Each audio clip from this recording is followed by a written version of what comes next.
Today on Cookin' by the Book, we're making Canterbury lemon and apple tart from Sandra Hawkins Cookbook, Taste the Teatime Journey.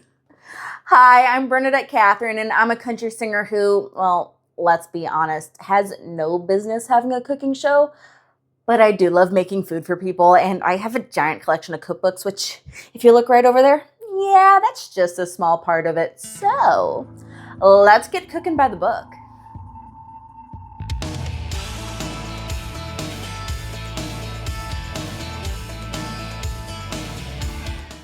The recipe in this cookbook serves 8 people. I've had this book for a few years now, hence why this cookbook still has the original title instead of the republished one.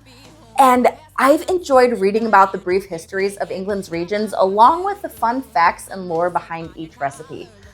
But for some reason, I've never actually tried any of the recipes inside. Well, that's going to change today, and what better recipe to start with than a lemon and apple tart that just screams spring. Now, you might be wondering why we're making an apple pie in spring when it's traditionally a fall treat. But here's the thing, we're not making a pie, we're making a tart. While tarts and pies are very similar, the main difference is in their crusts, specifically how many. A pie will have 2, a bottom and top crust, while a tart will have 1, a bottom crust and an open top. Also, I'm hoping the lemon will give it a bright enough flavor to just pull it into spring.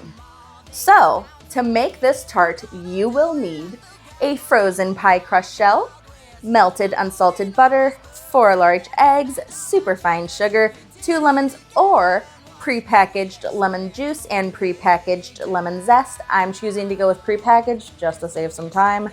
2 large cooking apples, I chose Granny Smith. 2 eating apples, I chose Fuji, and light brown sugar. You will also need a large mixing bowl, a coarse grater, and stirring and serving utensils. First, let's bake the pie crust shell. Preheat the oven to 400 degrees Fahrenheit and let the pie crust shell thaw at room temperature for 10 minutes. Using a fork, prick the bottom and sides of the crust, then bake on a baking sheet in the center of the oven for 12 to 15 minutes or until light golden brown. If the center of the crust puffs up, don't worry, just poke it with a fork and continue baking. Once done, transfer the pie crust to the fridge to chill and return the empty baking sheet to the oven, keeping the temperature at 400 degrees Fahrenheit. Next, let's make the apple and lemon filling. In a large mixing bowl, add 4 large eggs, 1 cup of superfine sugar, 2 tablespoons of lemon zest, 4 tablespoons of lemon juice, and half a cup of melted butter, and whisk to combine. Once everything is combined, grate 2 Granny Smith apples into the bowl using a coarse grater and stir them in. All that's left to do now is put it all together. Remove the chilled pie crust from the fridge and pour in the apple mixture. Then slice the Fuji apples and arrange them in a decorative pattern. Sprinkle 1 tablespoon of light brown sugar evenly over the arranged apples, then cover the edges with aluminum foil or pie shield. Bake on the preheated baking sheet for about 40 minutes or until the tart is set in the center and lightly browned. Let it cool for 30 minutes either in the fridge or at room temperature before slicing the tart into 8 pieces and serving. Let's try it. Oh man, my kitchen smells amazing. I'm really hoping that this tart tastes as good as it smells right now. Okay, where do we start? Let's start right there. Okay.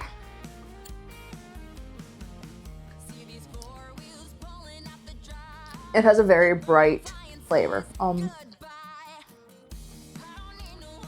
The lemon, yeah, that's the first thing that you taste. And then the sweetness from the apples and the brown sugar and the extra fine sugar, that kind of like just rounds it out. Honestly, this is better than lemonade. I would actually eat this on a hot summer's day instead of drinking lemonade.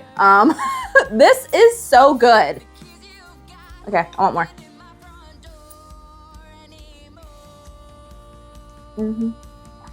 No. Now, if you'll excuse me, I'm gonna go finish this off.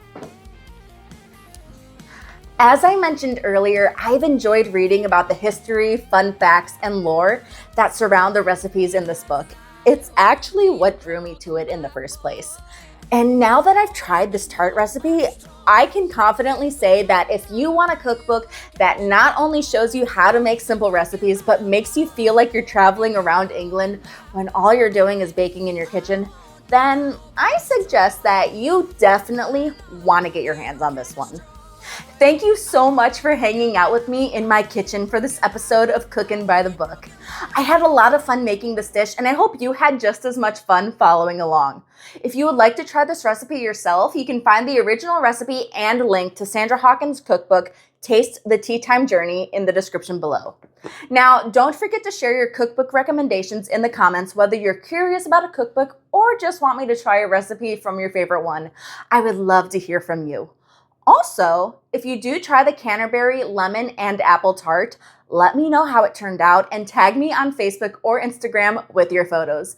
I would love to see your interpretation. And since I am a country singer who loves classic rock and both classic and modern country, don't forget to check out my original music on this channel and subscribe to follow both my music and Cookin' by the Book journey. I'll see you next time. Bye!